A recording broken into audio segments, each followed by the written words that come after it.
주일 오후 예배 참석하신 여러분에게 하나님의 은혜와 축복이 충만히 임하시기를 간절히 축원합니다. 오늘 저는 마태복음 16장 13절에서 20절의 말씀을 가지고 너희는 나를 누구라 하느냐는 제목으로 하나님의 말씀을 증거하겠습니다. 예수님께서는 세례 요한에게 세례를 받으시고 본격적으로 공생의 활동을 시작을 하셨습니다. 예수님의 공생의 그 기간들을 보면 진짜 눈꽃 틀 데 없이 바쁘게 지내셨던 것을 볼 수가 있는데요. 아침부터 밤이 늦도록 예수님은 복음을 전하시고 또 온 동네를 두루 다니시면서 병든 자, 또 귀신 들린 자를 고쳐주셨습니다. 갈릴리 호수 주변의 언덕에서는 산상수훈의 말씀을 가르치기도 하셨고 또 물고기 2마리와 떡 5개로 5,000명이 되는 사람들을 먹이는 기적도 행하셨습니다. 또 복음서를 계속 읽어나가다 보면 거친 파도를 잠잠게 하시기도 하고 심지어 죽은 나사로를 살리시는 등 하나님의 아들이 아니시고서는 절대로 할 수 없는 그런 놀라운 기적들을 행하셨습니다. 그러니까 보니까 예수님이 가는 곳에는 항상 수많은 사람들이 예수님을 따라다녔고 자연스럽게 그 사람들 사이에 저 예수는 누구인가에 대한 질문이 돌기 시작했다라는 것입니다.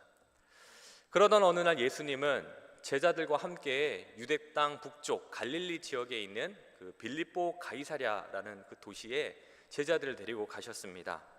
그리고 예수님은 이번에는 제자들에게 그 사람들이 나를 누구라 하는지 그렇게 궁금해 하셨던 것 같습니다. 그래서 제자들에게 물으셨죠. 얘들아, 사람들이 나를 누구라 하느냐? 그러자 제자들은 사람들에게서 전해 들은 여러 가지 예수님에 관련된 이야기들을 예수님께 전해 주었습니다. 예수님, 더러는 예수님을 세례 요한이라고 하고 또 어떤 사람은 엘리야라고 하기도 하고 또 어떤 사람은 예레미야나 구약의 선지자 중에 한 사람이라고 생각을 합니다. 그러자 예수님은 이번에는 제자들에게 다시 질문을 하셨는데 그렇다면 너희는 나를 누구라 하느냐? 그때 제자 중 한 베드로가 이렇게 대답했죠. 주는 그리스도시요 살아계신 하나님의 아들이십니다. 예수님은 이 베드로의 대답에 흡족해 하시면서 그에게 놀라운 축복을 약속을 해주셨습니다. 그것은 바로 베드로가 드린 신앙의 고백 위에 주님께서 내 교회를 세우시겠다 그렇게 약속을 하셨습니다. 결코 음부의 권세가 그 교회를 이길 수 없다며 놀라운 축복을 약속하신 것이 오늘 우리가 읽은 본문의 내용입니다. 오늘 본문에서 가장 중심이 되는 부분은 바로 이 사도 베드로의 신앙 고백이라고 이야기할 수 있습니다.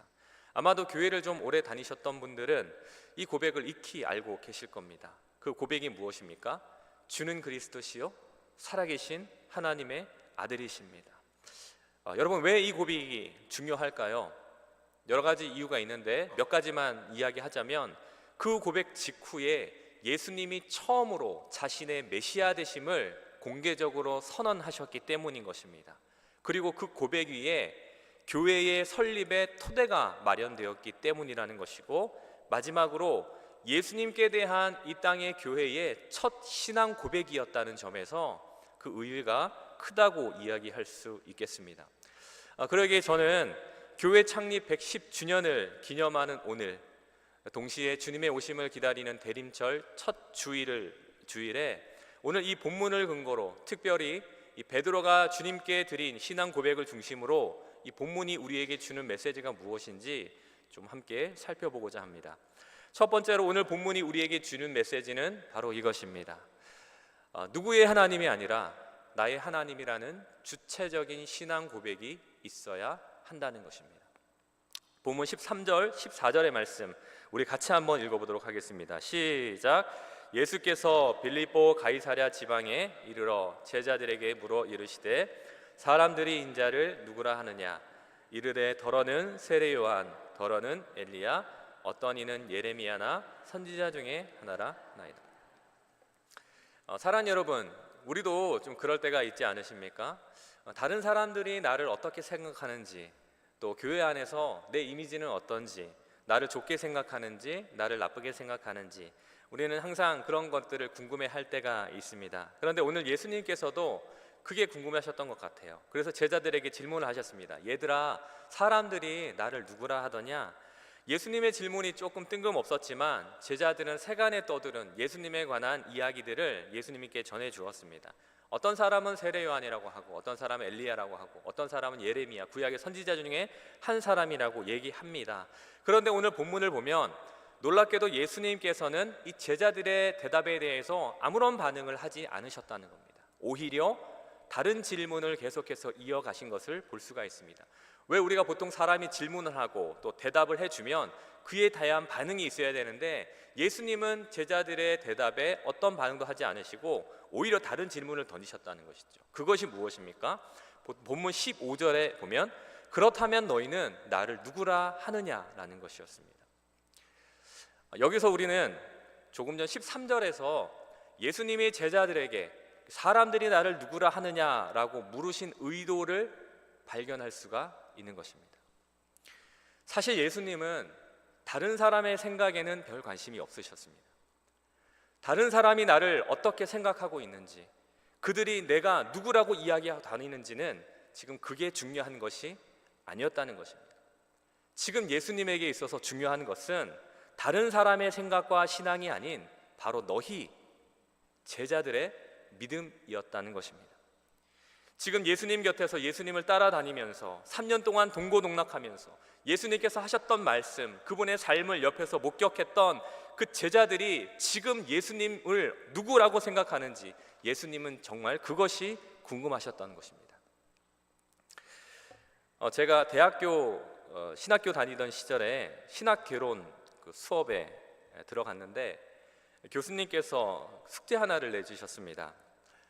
그 숙제는 바로 내가복음을 써오라는 것이었습니다. 여러분, 내가복음이라고 들어보셨습니까? 마태, 마가, 누가, 요한복음은 들어봤는데 도대체 내가복음은 뭘까? 교수님의 이야기를 듣고 봤더니 숙제는 이것이었습니다. 내가 믿는 하나님에 대한 신앙 고백을 써오라는 것이었습니다. 내가 믿는 하나님, 내가 만난 하나님, 또 그 하나님이 어떤 하나님이신지, 그 하나님이 나의 삶 속에서 어떻게 역사하셨는지, 그 하나님에 대해서 나의 신앙 고백을 써오라는 것, 그것이 숙제였던 것이죠. 왜 교수님께서 이 같은 숙제를 내어주신 걸까요? 이유는 훌륭한 목회자가 되고 훌륭한 설교자가 되기 위해서는 반드시 나의 하나님이라는 분명하고도 주체적인 신앙 고백이 있어야 하기 때문이었다는 것이죠. 다시 말하면 목사님의 하나님이 아니라, 아무개 장로님의 하나님이 아니라 다른 누군가의 하나님 말고 바로 나의 하나님이 있어야 한다라는 그런 이야기였습니다. 사랑하는 여러분, 오늘 여러분에게도 마찬가지입니다. 많은 분들이 지금 이 자리에 앉아 계시지만 다른 사람이 주님을 누구라고 생각하고 어떻게 고백하느냐 하는 것은 결코 중요하지 않습니다. 다른 사람에게 중요한 것이 아니라 바로 여러분 자신이 그 주님을 어떻게 믿고 고백하느냐, 이것이 중요하다는 사실을 반드시 기억하시길 바라겠습니다. 여러분, 결국 신앙은 개인적인 것입니다. 우리가 사도신경을 고백할 때에도 가장 먼저 고백하는 단어가 무엇인지 아십니까? 나는이라는 단어로 시작을 한다는 것이죠. 사도신경 영어 버전을 봐도요, I believe, 나는 믿습니다로 시작을 한다는 겁니다. 내가 믿는다는 것을 강조하고 있다는 것이죠. 여러분, 다른 사람이 나를 대신해서 믿어줄 수는 없습니다. 우리 집안이 기독교 4대째 집안이요, 우리 집안의 목사가 몇 명이고, 우리 집안의 장로가 몇 명이고, 우리 남편이, 우리 아내가 권사든 집사든 그런 거 다 필요 없습니다. 지금 내가 주님을 어떻게 믿고 고백하고 있느냐, 이것이 중요한 것이고 이것이 구원을 결정짓는 일이라는 것입니다. 문제는 오늘날 교회 다니는 많은 분들을 가만히 제가 옆에서 들여다보면 이 나의 하나님이라고 이렇게 주체적인 신앙 고백을 들으시는 분들이 많을 것 같은데 오히려 그렇지 않은 경우를 보게 될 때가 있습니다. 목사님의 하나님에 대해서는 잘 알고 있습니다. 암흑의 장로님이 만난 하나님에 대해서는 잘 알고 있습니다. 그런데 정작 내가 만난 하나님은 없다라는 것이죠.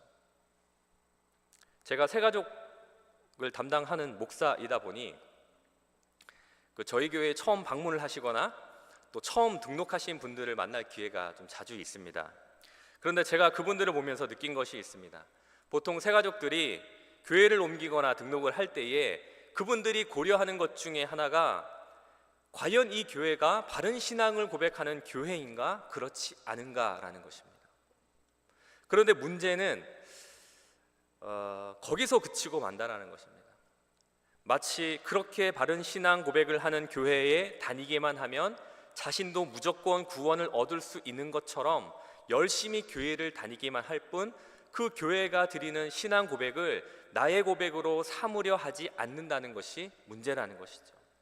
그러다 보니까 교회는, 다른 사람들은 다 이렇게 신앙 고백을 하고 있는데 나는 나의 하나님이라는 주체적인 신앙을 드리지 못하고 그저 교회만 왔다 갔다 하는 그러한 종류의 교인들이 참 많이 있다라는 것입니다.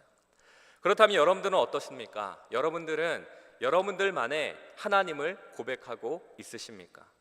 구약 성경을 보면 아브라함의 하나님, 이삭의 하나님, 야곱의 하나님이라는 표현이 자주 등장합니다. 그런데 그들이 만났던 하나님이 아니라 나의 하나님, 그들이 만났던 하나님을 나의 하나님으로 받아들이고 경험할 수 있어야 한다는 겁니다. 그렇게 우리의 믿음이 성장하며 우리가 성숙한 그리스도인이 되어갈 수 있다라는 이야기입니다. 오늘 오전 담임 목사님께서 설교하실 때에 주의 손이 그들과 함께 있어, 여기서 그들이라는 단어에 주목을 해야 한다라고 말씀하시면서 이 그들이라는 것은 2000년 전 안디옥 교회 교인들을 이야기하기도 하지만 동시에 오늘 대전 제일교회가 들어야 할 말씀이라고 이야기를 하셨습니다. 여러분, 지금도 마찬가지인 것 같습니다.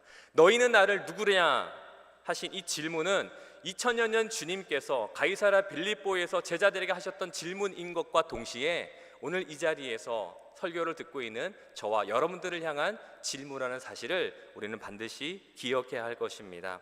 그러면 너희는 나를 누구라 하느냐? 이 질문에 고백할 수 있는 것이 바로 신앙입니다.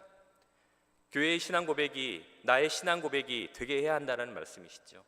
그러므로 언제라도 우리 주님께서 물으실 때에 당당하게 주는 나의 그리스도시요 나의 살아계신 하나님의 아들이십니다 라고 고백할 수 있는 저와 여러분 모두가 될 수 있기를 주님의 이름으로 간절히 축원합니다.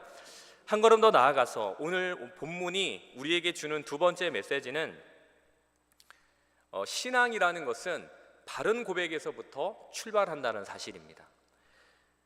예수님은 누구신가? 이것은 세상에서 가장 위대한 질문이라고 이야기할 수가 있습니다. 이 질문에 대한 바른 대답, 여기서부터 기독교의 신앙이 출발하는 것입니다. 우리가 교회를 아무리 오래 다니고 아무리 봉사와 헌신을 열심히 한다 해도 이 고백이 잘못되어 있으면 제대로 된 신앙생활이라고 이야기하기 어려울 것입니다. 여러분, 오늘 이 본문의 때는 예수님께서 이제 갈릴리의 사역을 모두 마치시고 이제 십자가를 지시기 위해서 예루살렘을 향하여 떠나시던 그런 때였습니다. 그런데 오늘 본문의 이 가이사랴 빌립보라는 지역은 갈릴리에서 예루살렘으로 가는 길이 아니었습니다. 그러니까 예수님이 지금 일부러 제자들을 데리고 가이사랴 빌립보라는 도시로 데리고 가셨다는 이야기입니다. 그렇다면 왜 예수님은 제자들을 예루살렘이 아닌 가이사랴 빌립보로 데리고 가시는 걸까요? 그곳에서 너희는 나를 누구냐라고 질문하신 그 이유가 무엇일까요? 여러분, 이 질문에 대한 답을 찾기 위해서는 가이사랴 빌립보라는 도시가 어떤 도시인지를 알아볼 필요가 있습니다. 여러분, 가이사랴 빌립보는 두 단어가 합쳐진 단어입니다. 가이사랴 그리고 빌립보라는 단어인데요, 이 가이사랴는 로마의 황제를 가리키는 단어입니다. 성경에서 이 로마의 황제를 가이사라고 하기도 하고 또 영어 성경에는 시저, 카이사르, 그러니까 한마디로 이 가이사랴는 로마의 황제를 가리키는 단어이고요. 다음에 빌립보라는 단어가 있는데 이것은 유대의 분봉왕이었던 헤롯 왕의 셋째 아들의 이름이 빌립이었습니다.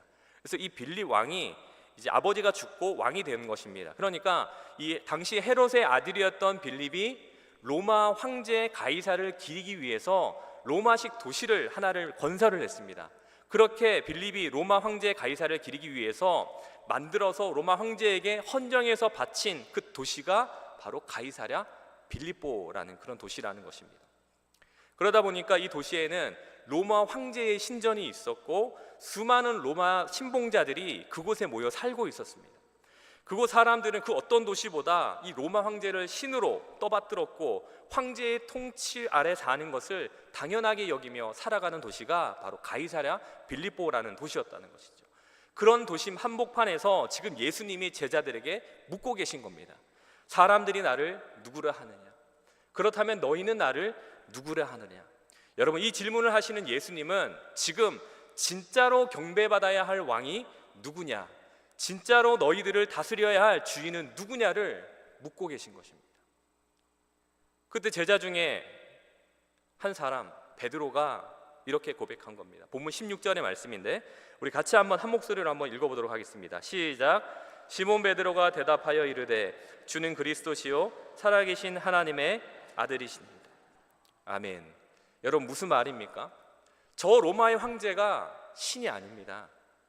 우리의 경배를 받아 마땅한 진정한 왕은 바로 주님이십니다. 저 화려한 신전에서 수많은 사람들에게 경배받는 저 황제도 한낱 인간에 불과할 뿐 결코 우리의 신이 될 수 없습니다. 우리의 인생을 진정으로 다스리시고 우리의 경배를 받아 마땅한 우리의 참 주인은 비록 행색은 초라하지만 지금 내 눈앞에 서 계신 바로 살아계신 하나님의 아들 예수, 당신만이 나의 그리스도요 나의 왕이 되십니다. 바로 이와 같은 고백이었다는 것입니다. 100점짜리 대답이었습니다. 예수님은 이 베드로의 대답을 들으시고 크게 만족하셨습니다. 그래서 베드로에게 칭찬과 놀라운 축복을 약속을 해주셨는데 17절 18절 내용에 보면 바요나 시모나 내가 참으로 복되도다, 그리고 너의 신앙 고백 위에 내가 내 교회를 세울 것이다 라는 그러한 축복을 약속해 주셨습니다. 사랑하는 여러분, 결국 신앙생활이라는 것은 누가 내 인생의 자리에 앉을 것인가에 대한 자리 싸움입니다. 문제는 자꾸 우리가 그 자리에 앉으려 한다는 것입니다. 사탄도 우리의 그러한 악한 본성을 부추깁니다. 여러분, 창세기 2장 17절에 가면 선악을 알게 하는 나무의 실과는 먹지 말라, 너희가 먹는 날에는 정령 죽으리라 라고 말씀하셨습니다. 하나님이 세상을 창조하시고 인간들을 만들어서 에덴 동산을 주시면서 그들을 축복하시며 생육하고 번성하라, 행복하게 잘 살아라, 그렇게 약속을 하셨는데 곧바로 2장에 넘어가서는 너희가 선악과를 먹는 날에는 정령 죽으리라 라는 말씀을 하고 계십니다. 여러분, 이 말씀을 어떻게 우리가 이해해야 하겠습니까? 이것은 하나님께서 이 축복의 말씀을 하시고 이에 덧붙여서 꼭 하고 싶으신 말씀이 있으셨던 것입니다. 참, 너희는 내가 만들었어. 살면서 절대로 이것을 잊으면 안 돼. 너희는 내가 만들었어. 이것입니다. 선악과 앞에서 하나님께서 우리를 지으시고 우리는 피조물이라는, 하나님이 나의 주인이 되신다는 사실을 기억하길 바라셨던 것이 하나님께서 선악과를 우리에게 허락하신 이유라는 것이죠. 그런데 문제는 인간들이 넘보지 말아야 할 것을 넘봤고 넘지 말아야 할 선을 넘어버렸다는 것입니다. 그래서 선악과를 따먹었습니다. 우리는 이것을 죄라고 이야기하는 것이죠. 그래서 하나님께서 택하신 방법이 무엇입니까? 우리가 선을 넘었기 때문에 하나님 자신이, 하나님이 스스로 선을 넘어버리셨습니다. 독생자 예수 그리스도를 이 땅에 보내주시고 그분은 십자가에 달려 죽게 하셨습니다. 로마서 3장 23절에서 26절, 조금 긴 구절인데 다음과 같이 말씀하고 있습니다. 모든 사람이 죄를 범하였음에 하나님의 영광에 이르지 못하더니 그리스도 예수 안에 있는 속량으로 말미암아 하나님의 은혜로 값없이 의롭다 하심을 얻은 자가 되었느니라. 이 예수를 하나님이 그의 피로써 믿음으로 말미암는 화목 제물로 세우셨으니 이는 하나님께서 길이 참으시는 중에 전에 지은 죄를 관과하심으로 자기의 의로우심을 나타내려 하심이니 곧 이때에 자기의 의로우심을 나타내사 자기도 의로우시며 또한 예수 믿는 자를 의롭다 하려 하심이라. 아멘. 여러분, 모든 사람이 죄를 범했습니다. 그런데 하나님이 이 세상의 제단 위에 예수님을 희생 제물로 삼으셔서 세상으로 하여금 그 죄를 면하게 해주셨다는 것입니다. 그리고 그분께 믿음을 둘 때에 우리는 의롭다 여김을 받는다라고 이야기를 하고 있죠. 여러분, 우리가 의롭다라고 할 때 이 의자는 우리 한자어로 의로울 의자를 이렇게 쓰고 있습니다. 화면에 보시면, 근데 이 의자를 보면 좀 자세히 보면 이 의자는 양양자랑 나 아자가 이렇게 이렇게 두 개가 합쳐져서 이루어진 그런 단어라는 것이죠. 여러분, 이게 무엇을 의미합니까? 죄인이 내가 하나님 앞에서 의롭다함을 얻는 것은 결국 내 위에 어린 양 되시는 예수님을 올려둘 때에 그것이 하나님께서 우리를 의롭다 하시는 그러한 기준이 된다는 이야기입니다. 사랑하는 여러분, 믿음이 무엇입니까? 한마디로 믿음이라는 것은 하나님이 나의 주인이라고 고백하는 것입니다. 반대로 죄는 무엇입니까? 내가 주인이라고 착각하며 살아가는 것이죠. 오늘 보면 18절에서 예수님은 다음과 같이 말씀하십니다.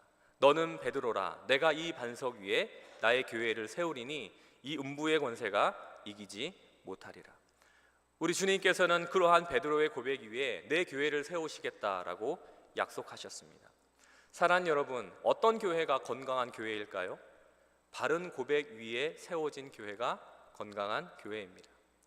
주는 그리스도시요 살아계신 하나님의 아들이십니다. 예수님만이 나의 왕이 되시고 예수님만이 우리의 주인이 되시고 예수님만이 우리의 찬양을 받으시기에 합당하신 나의 구원자, 나의 그리스도가 되십니다. 이 고백 위에 서 있는 교회는 건강하게 성장할 수밖에 없다는 것이죠.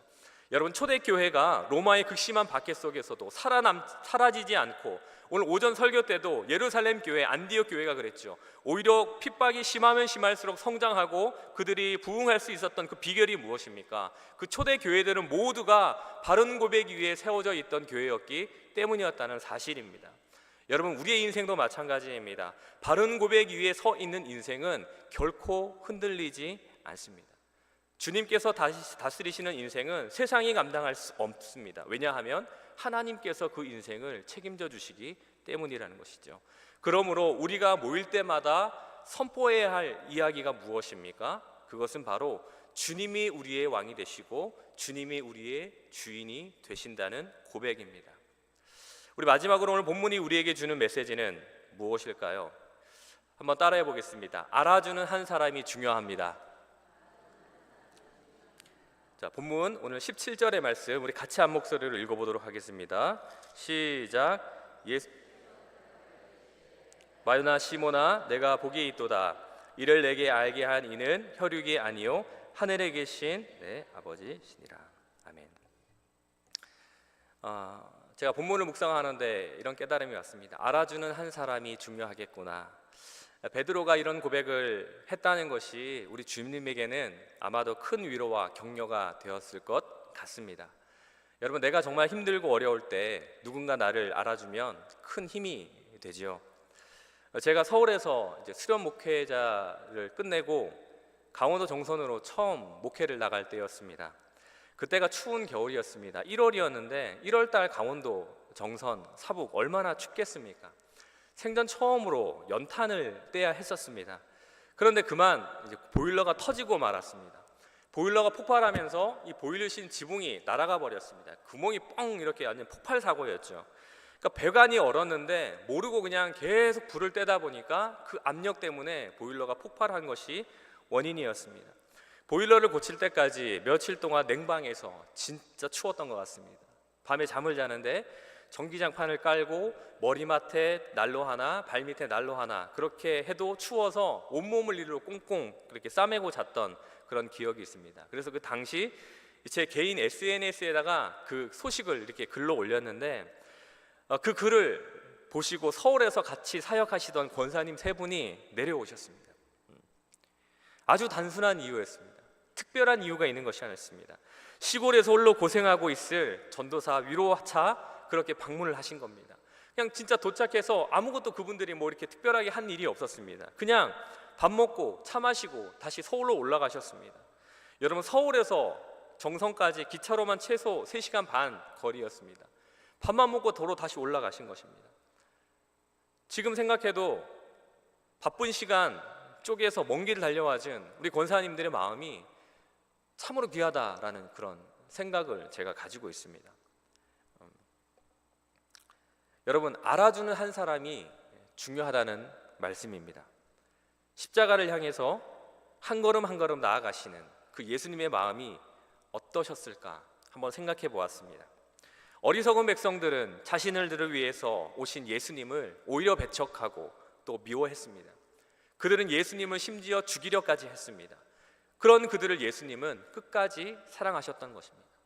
이제 곧 십자가를 지시기 위해서 예루살렘으로 향하시는 예수님께 어쩌면 베드로와 같이 알아주는 한 사람이 정말 힘이 되었을지도 모르겠다라고 생각을 합니다.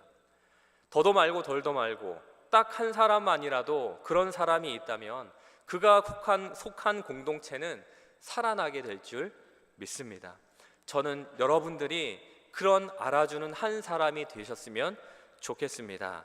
너무 알아주기만을 바라지 않으셨으면 좋겠습니다. 알아주지 않는다고 또 너무 서운해하지도 말고 오히려 내가 먼저 주변을 돌아보고 내가 먼저 다가가 손 내밀고 내가 먼저 따뜻한 위로의 말 한마디 건넬 줄 아는 그런 여백 있는 삶을 살아가는 여러분 될 수 있기를, 그런 성숙한 신앙이들이 될 수 있기를 주님의 이름으로 간절히 축원합니다. 우리가 우리 주변에 있는 교우들을 위해서 할 수 있는 가장 가치 있는 일은 우리가 하나님 앞에 그들을 위해서 기도하는 일이라고 생각합니다. 이러한 맥락에서 교회 창립 110주년을 기념하는 오늘, 주님의 오심을 기다리는 대림절 첫 주일에 우리 교회 중보기도 사역이 다시 가동하게 된 것은 상당히 고무적인 일이라고 생각을 합니다.